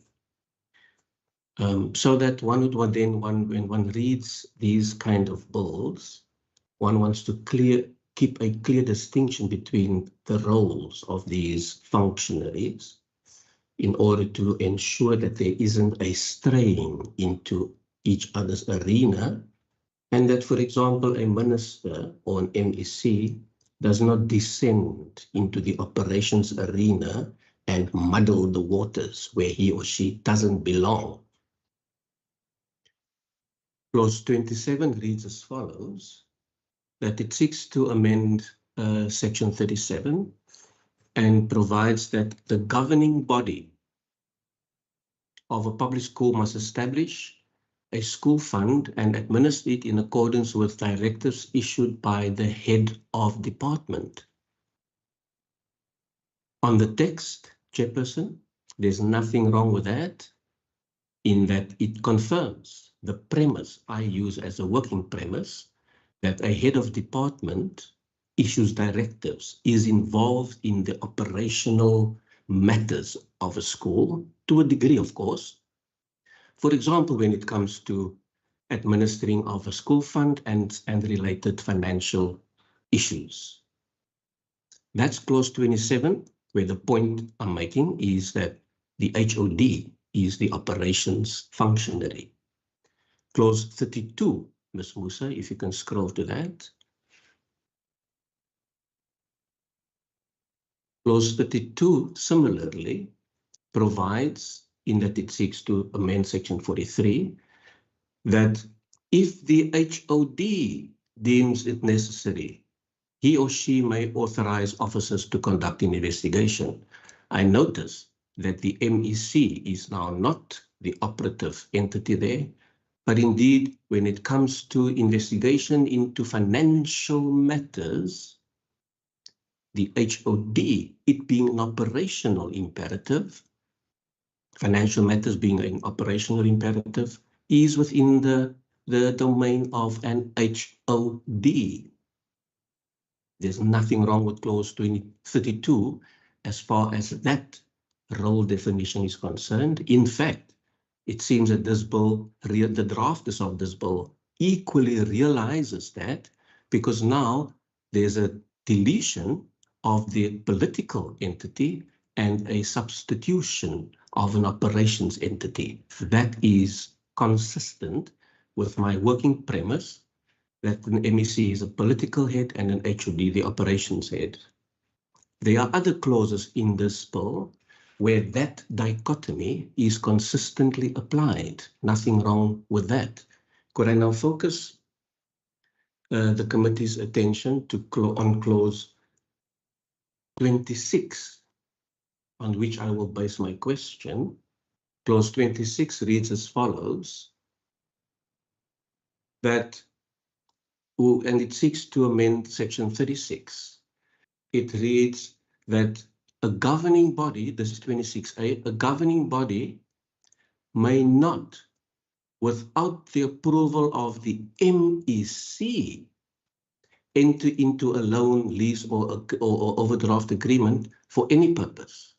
So now when it comes to loans, lease agreements, overdraft agreements, for any purpose, actually, the MEC, a political entity, steps into the operations arena, must give prior approval. This jars with my working premise. Could I inquire from the drafters, alternatively from Mr. Ndlebe, why the political head is now tasked with an operations issue, contrary to the same approach throughout this very bill, where an HOD in turn is tasked with matters operations, with matters funds, with matters loans, with matters financial. Is there reason for this specific difference? Thank you, Chairperson. Thank you so much, Mr. Ndlebe. I also just want to note that Ms. Hassan Musa has forwarded us the CS as received, but I quickly went through the CS and the information in annexures A, B, and C that refers to budgets is not attached. So if you could just also forward that, because there's no actual amounts in the main CS document. Thank you.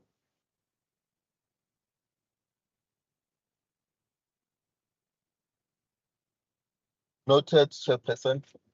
I would like to note the questions that come from Honorable, the concerns that are in there.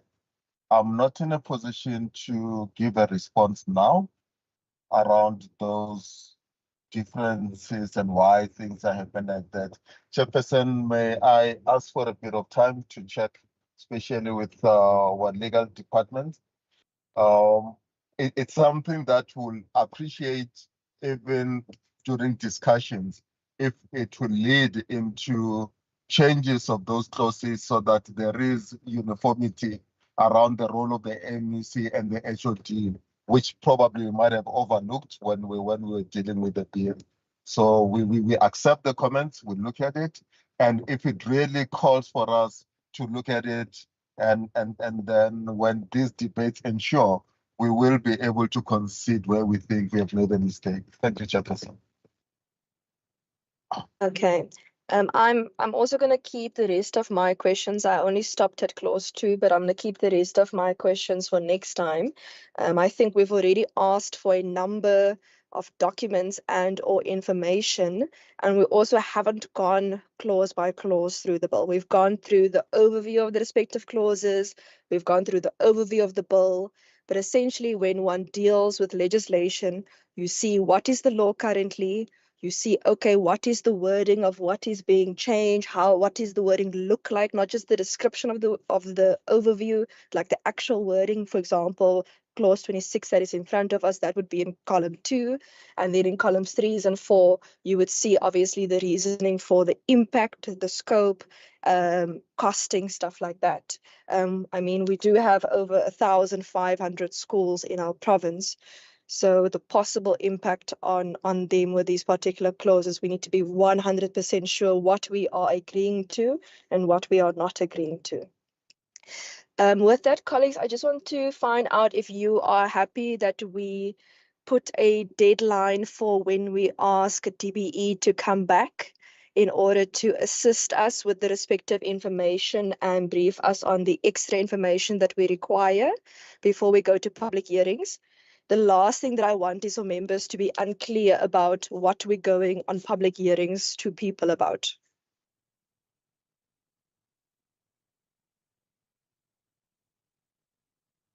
Am I going to take silence as tacit consent? Yes, Chair. Thank you so much. And then Ms. Hassan Musa, we will put the respective information in our resolutions together just for DBE to return. Mr. Ndlebe, are you in order with this? Because then at least when we send out written Perfectly. information, it might be a little bit easier for you in the next session. Beautiful. I'll wait for that. Perfect. Thank you so much. Members, please do remain online because irrespective of where we are in terms of getting our respective information and our clarity, we also need to discuss the upcoming public participation process. Ms. Hassan Musa, I just want to check before that if I've covered everything before I excuse DBE, our NCOP delegate, WCED. Chair, from my side, everything is covered. Ben, if you have anything to add.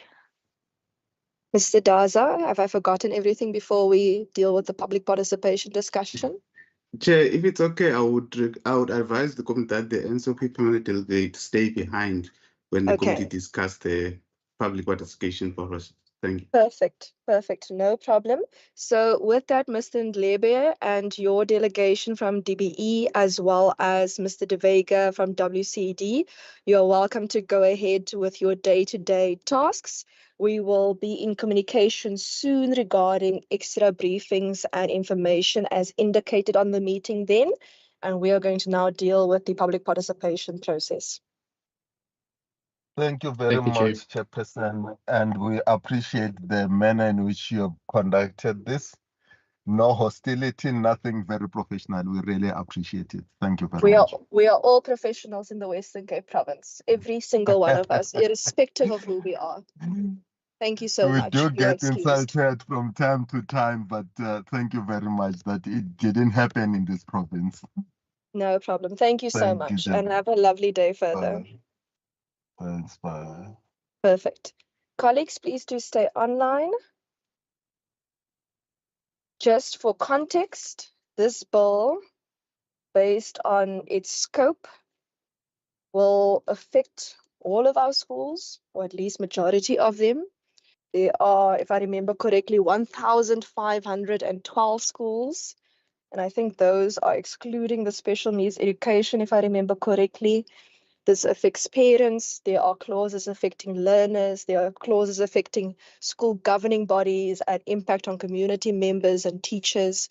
So my off-the-cuff reading of this bill is that it has a very large nature, scope, and impact. Advocate Marsthorpe, am I starting off correctly in this regard? And as large as that impact is or would be, the presenter earlier did raise a caveat that this bill is only dealing with specific issues and not a comprehensive overhaul of the Schools Act. So as large as it is still limited in its intended scope. So we should also bear that in mind. Yes, perfect. Thank you so much. So colleagues, first we need to then discuss the amount of public hearings and more or less where. In terms of the province, we need to discuss adverts, we need to discuss interpretation services, such matters. So I'm going to open up the floor generally right now. And if there are any suggestions, please go ahead. I'll take hands now. Chairperson. Yes, Member Plato. My suggestion is looking at education so close to the hearts of so many parents. At least one session in one, I don't know what you call the educational regions or areas on that sort of thing, or streke, whatever you want to name it, one in each region, if we can do that. Thank you. Okay, any other input? Ms. Hassan Musa, I just want to check quickly with the NHI bill, how many public hearings did WCPP do more or less? If I'm correct, Ben can just correct me. I've got 10. They did an additional 3, I think, after the first initial 5. So it was 10 altogether. Okay, and the expropriation one, I'm just trying to see more or less Okay, with where we them, need to end up. they did 6, Chair. Okay, cool. So we're more or less somewhere between 6 and 10 then. So should we do 2 per district? Members? Look, Chair, we must realize we're also in an election year. We must also do electioneering work and that sort of thing. I think the minimum appropriate hearings we can accommodate. That is my further suggestion. Thank you. Member Fry? Thank you, Chair. I think 2 per district would be sufficient. Thank you. Okay. Are there any other input? My reason for suggesting 2 per district is I know there are some smaller communities that can't necessarily travel too far. So if we have 2 per district, we essentially attempting to accommodate almost everyone and make sure that we're able to get as close to the people as possible.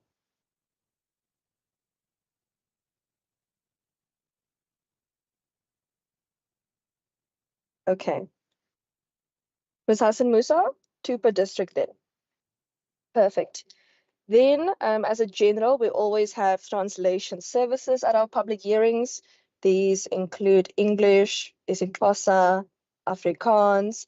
Ms. Hassan Musa, can you just please check with WCPP if we would need to do sign language as well? I know it is also part of the official languages. I'm not sure if there's someone who can come on the road with us. Will do, Chair. Okay, sign language. Then we need to discuss adverts. Under normal circumstances, for most technical bills that I've been involved with in the parliament, we usually do 3 big adverts, one in English, one in Afrikaans, and one in isiXhosa. However, I would also suggest that we do at least one in every local area where we would essentially do our particular public hearing. How do members feel about that?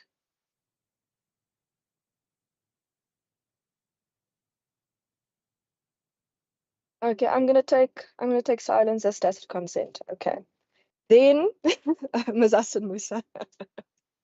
Chair, thank you. Just clarity. So 3 big newspapers know that isiXhosa is only in the local, like Vukani, and those that would cover that, which would be in the metro area.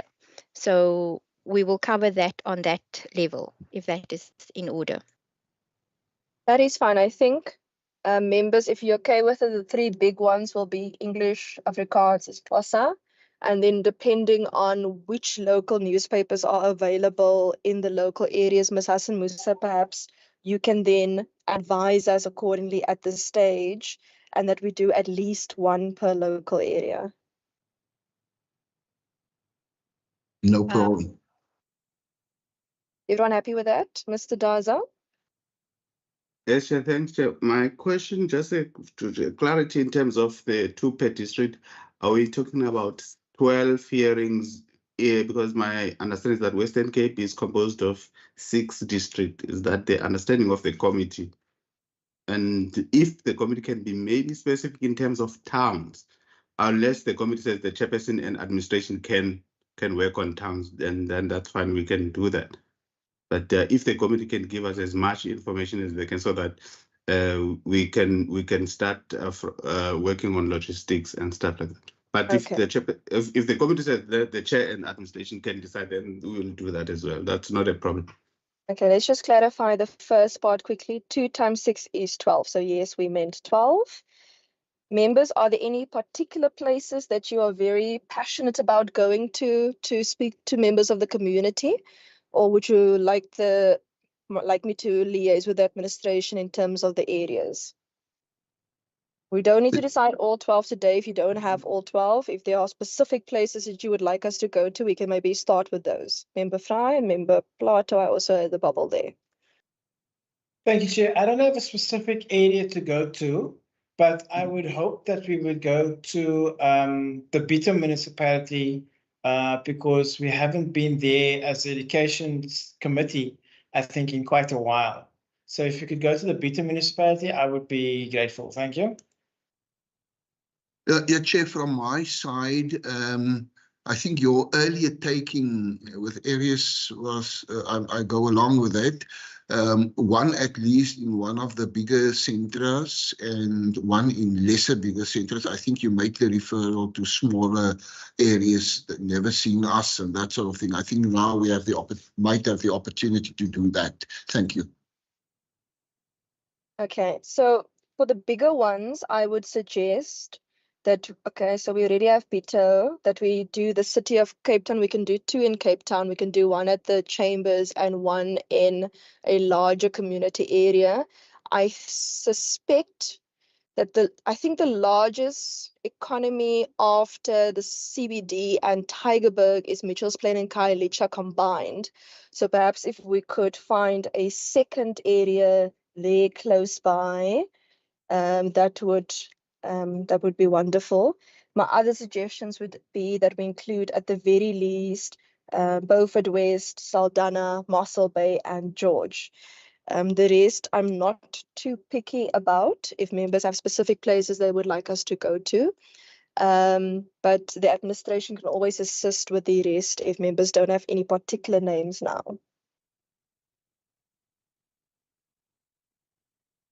Fine with me. Okay, I don't see any extra hands or any other input. So we'll start with plotting those and asking Programming Authority for assistance with plotting those. Members, if the place is close by, I'm going to aim best as possible to get you home to your families in the evenings. I'm not a big fan of keeping you away from your families and your constituents. So where possible, I will attempt to make sure that you get home to your families in the evenings. And I will attempt as far as possible for us not to use constituency days, weekends, or public holidays. That is my commitment to you, that we try our best in that regard. If we need to use a constituency day, I will consult all of the permanent members in this regard, but like I said, we will do our best. Ms. Hassan Musa, I just want to check quickly in terms, oh yes, the next thing we need to discuss is how members of the public will be able to send in comments other than orally at the respective public hearing.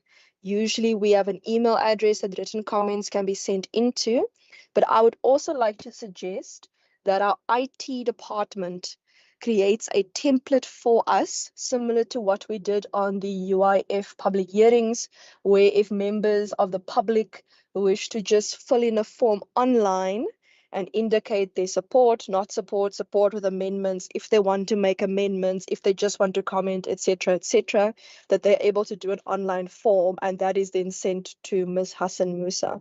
I just want to gauge members' input on such a online template.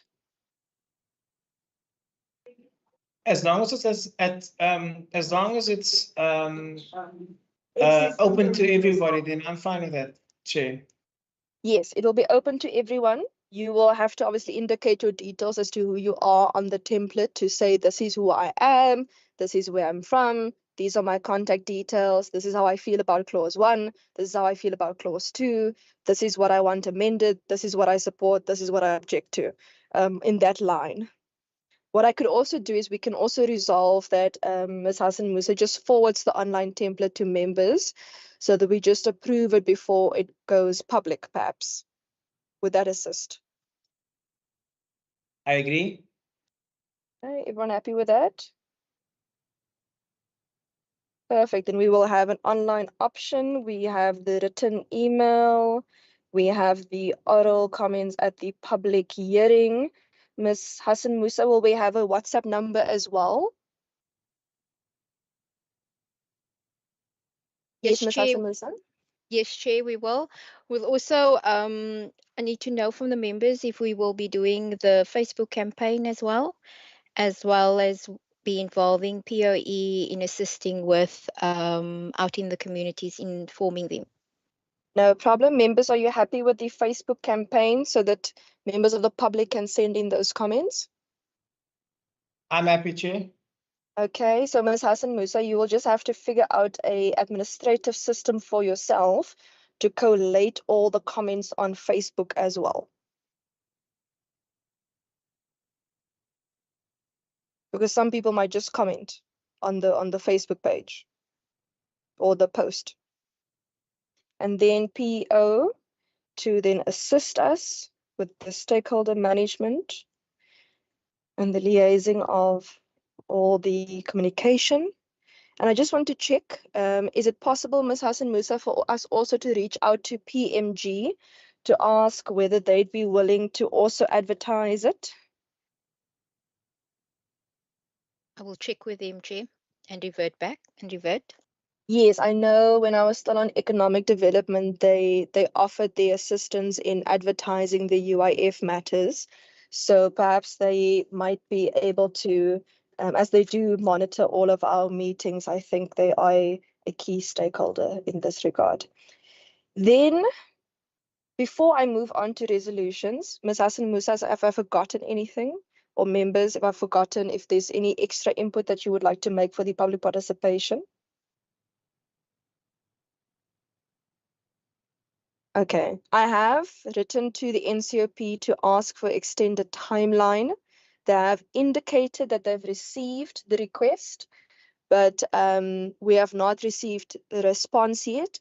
That was obviously due to us having been in exam period last year. We then entered into adjustment budget period as well as annual report, which was followed by the recess and then the schools opening. And then we had clashes with other legislation in WCPP. It has been quite a busy term, this first term already. I'm just going to mute everyone and perhaps send some cough mixture over Bluetooth. Ms. Hassan Musa, have I forgotten anything else? I'm just checking, Chair. I don't think you have forgotten. I just need clarity when we come to the recommendations part. Ben, is there anything that I've left out? No, we look okay now.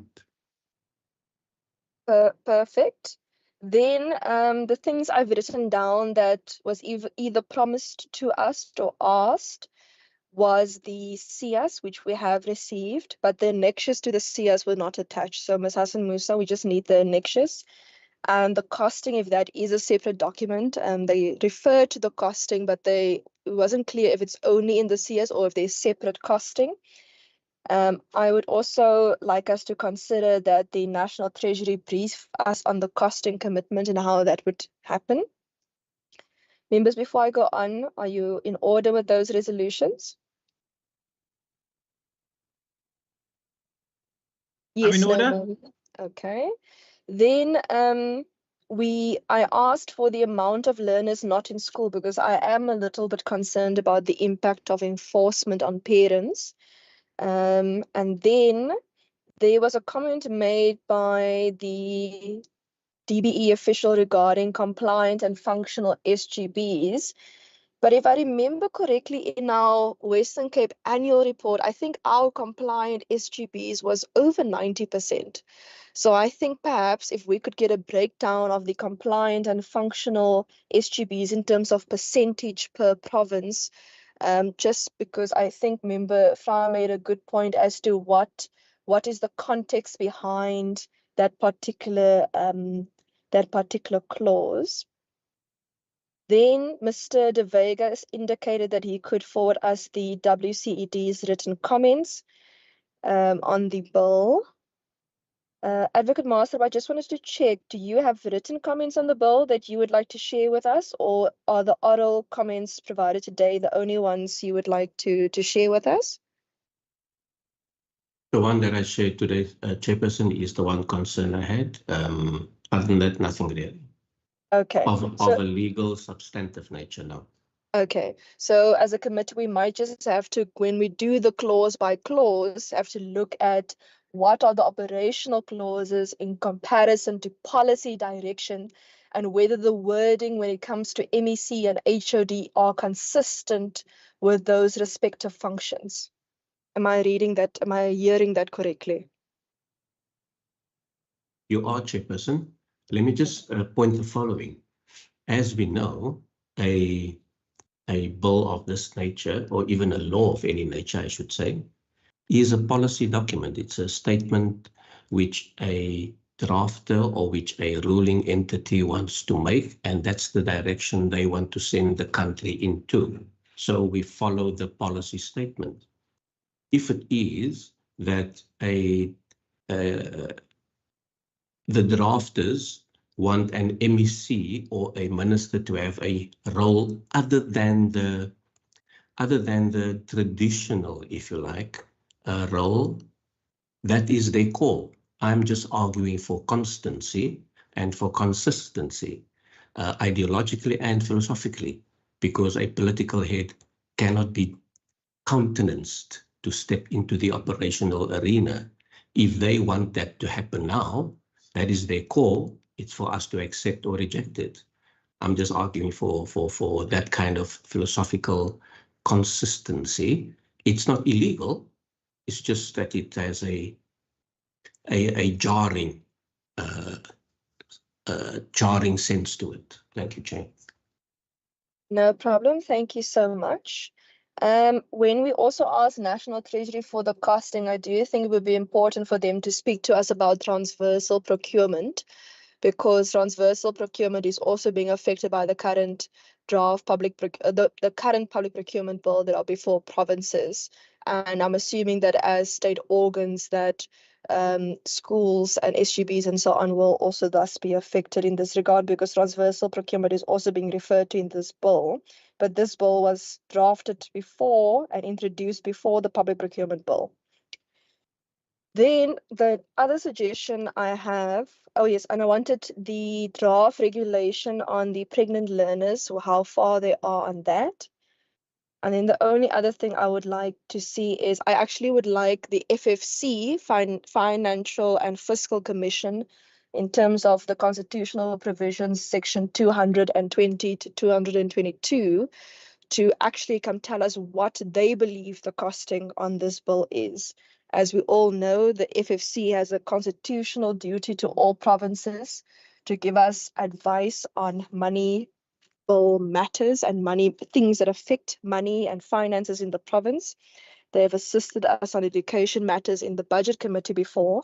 I don't see any reason they would be upset at assisting us on costing of this type of bill, so that we also have an independent institution, constitutionally independent institution, assist us with respect of costing as well. How do members feel about this? Yes, no, maybe. Okay. It's fine. Okay, are there any other resolutions before we close off?